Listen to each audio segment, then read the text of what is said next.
오늘 5장부터 7장까지 드디어 솔로몬의 성전 봉헌식이 이제 이루어집니다. 이스라엘 백성이 출애굽한 이후에 480년이나 걸렸습니다. 이제 비로소 성전을 건축하게 된 것이죠. 하나님은 그동안 참 오래 참아주셨습니다. 그 480년 동안 수도 없이 많은 죄를 저질렀고 멸망당에 마땅한 민족이었습니다. 그러나 하나님께서는 이 백성과 맺어주신 언약을 기억하시사 저주하지 않으시고 복을 내려주셨죠.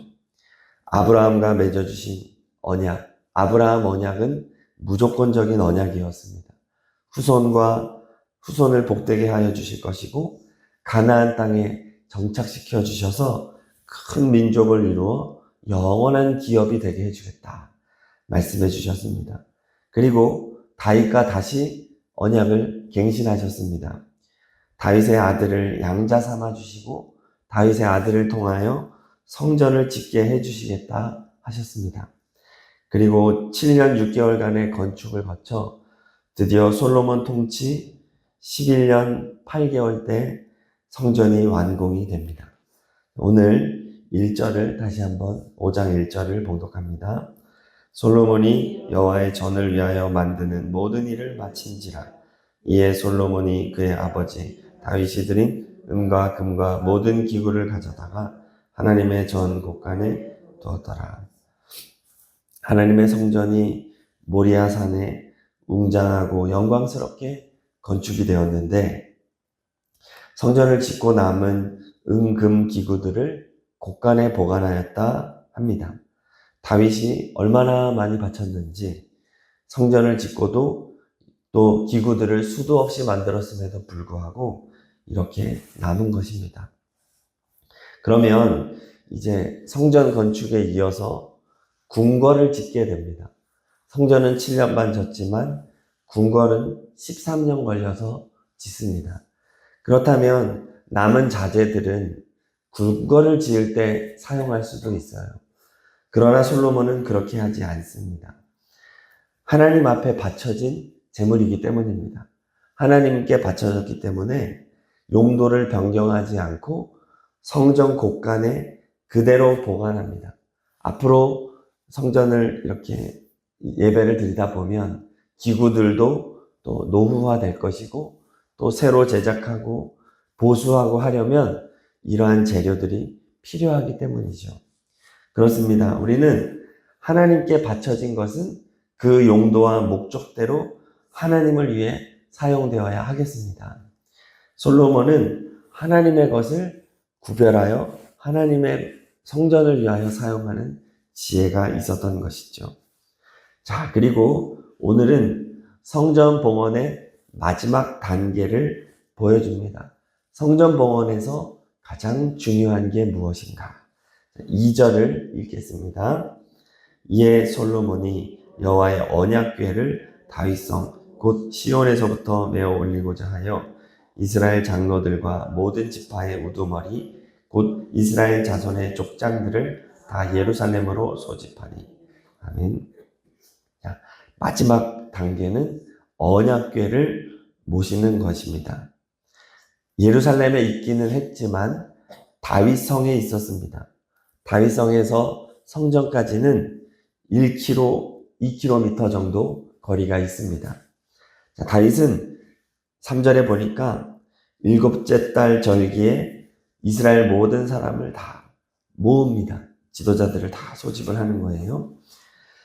성전을 완공하는 것이 8번째 달인데 한 달 전에 다윗은 성전 봉헌식을 지금 시작을 하려고 합니다. 자, 언약궤를 옮기려고 하는 것이죠. 4절 읽겠습니다. 4절 이스라엘 장로들이 이름에 궤를 매니라. 율법에 근거하여 레위 사람들이 궤를 매게 합니다. 5절 읽습니다. 궤와 회막과 장막 안에 모든 거룩한 기구를 메고 올라가되 레위인 제사장들이 그것을 메고 올라가매. 아멘. 예전에 사용하던 모든 성전 기구들을 다 가지고 새 성전으로 이동했다고 합니다. 지금 새 성전에서 사용할 기구들은 다른 규격으로 이미 다 제작이 되어 있습니다. 예전에 사용하던 것은 이제 필요가 없어요. 그럼에도 불구하고 성전으로 다 가지고 간 이유는 신앙이 과거로부터 이어지는 것을 보여주는 증거이기 때문입니다. 성전은 성막의 연속이라는 거죠. 하나님의 임재는 계속되어진다. 과거는 버리고 현재를 새로 시작하는 것이 아니라 과거를 기반으로 하여 새 출발하는 것을 말합니다. 우리가 훗날에 부활의 몸을 입을 때에도 부활의 몸은 우리가 이 세상을 살아가는 몸을 기반으로 하여 재창조가 됩니다. 예수님의 손의 못자국과 창자국, 옆구리에 창자국이 있습니다. 과거를 기반으로 하여 새 출발하는 것입니다. 천국도 이 땅은 버려지고 새로운 곳에서 시작하는 것이 아니라 이 세상에 천국이 임하여진다고 말을 합니다. 이 세상이 갱신되어지는 것이에요. 그래요. 우리의 신앙은 과거를 기반으로 하여 새 출발하는 것입니다.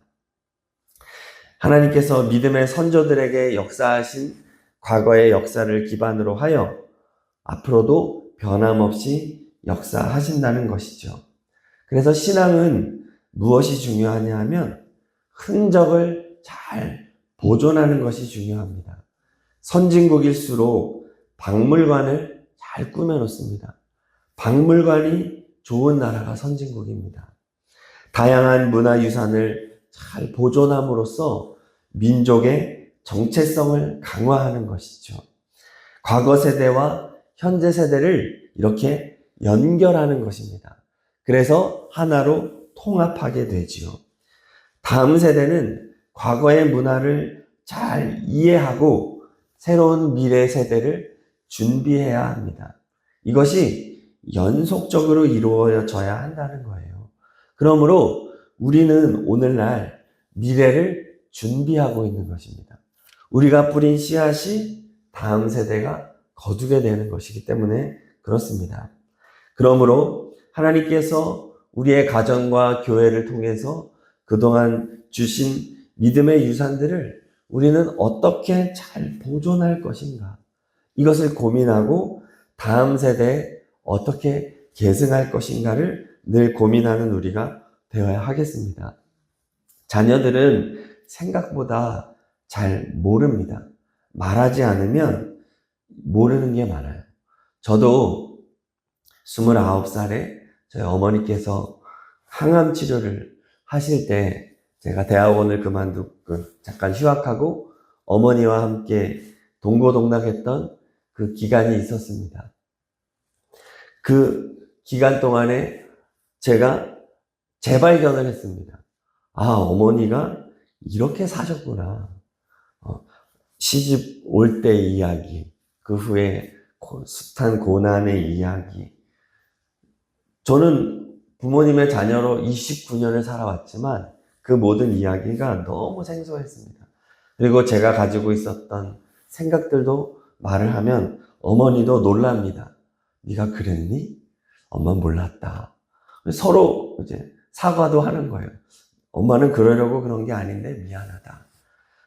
그러니까 저도 치유가 되는 거예요. 아, 엄마가 그때 그런 마음이었구나.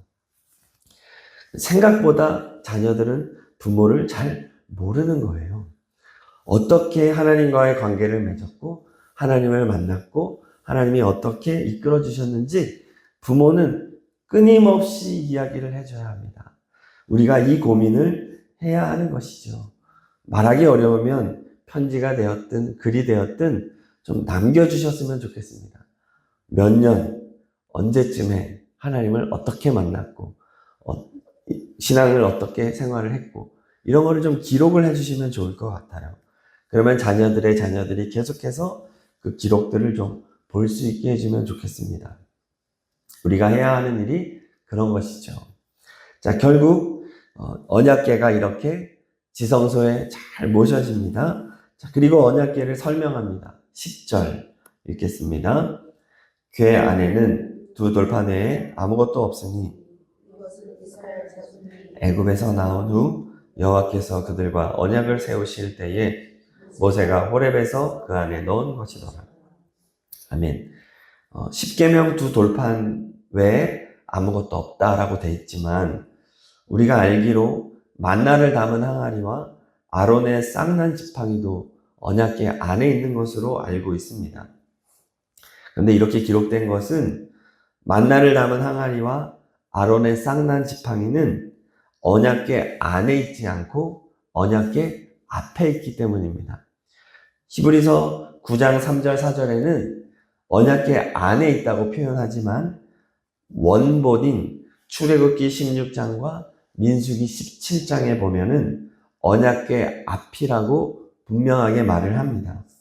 결국 오늘 역대하 5장 10절에서 말하고자 하는 것은 보물 중에 보물이 10계명의 두 돌판이었다는 것을 강조하려고 하는 겁니다.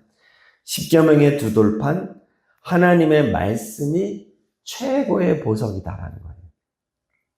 성전을 이루는 모든 것들은 다 소중합니다. 성전에서 봉사하는 레위인과 제사장도 중요합니다.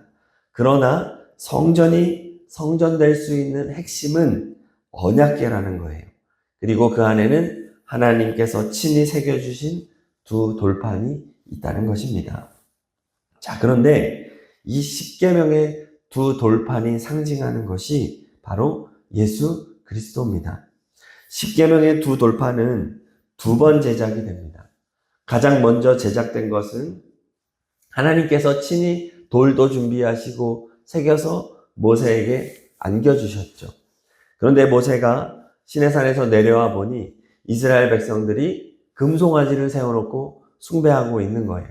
이에 분노한 모세가 두 돌판을 던져서 깨뜨립니다.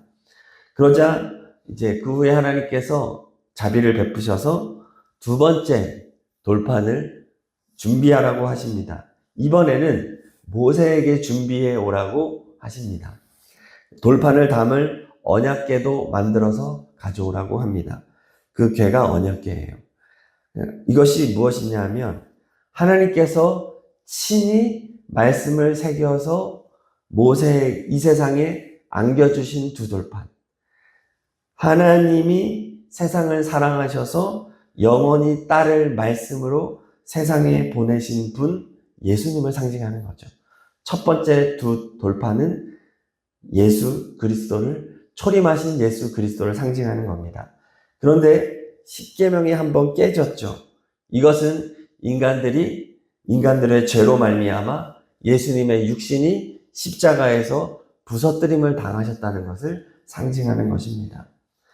또한 두 번째 10계명 돌파는 하나님이 친히 준비하지 않고 모세에게 준비하라고 말합니다.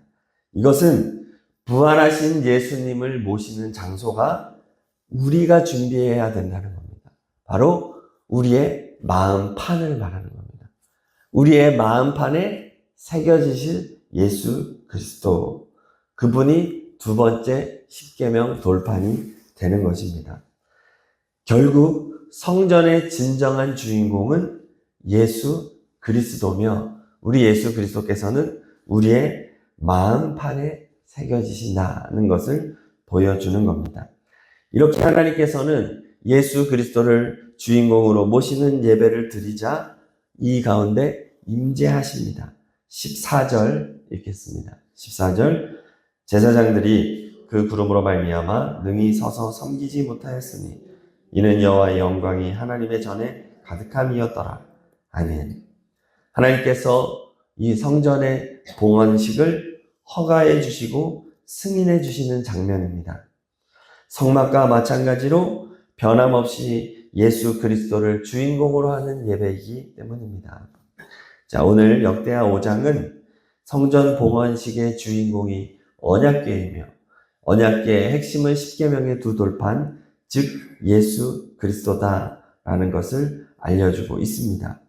그래서 우리는 언제나 우리 예수님을 마음에 모시고 예수님을 주인공으로 하여 예수님의 통치를 기도하고 예수님을 영화롭게 하여 드리는 그러한 예배자로서 살아가는 우리가 되어야 하겠습니다.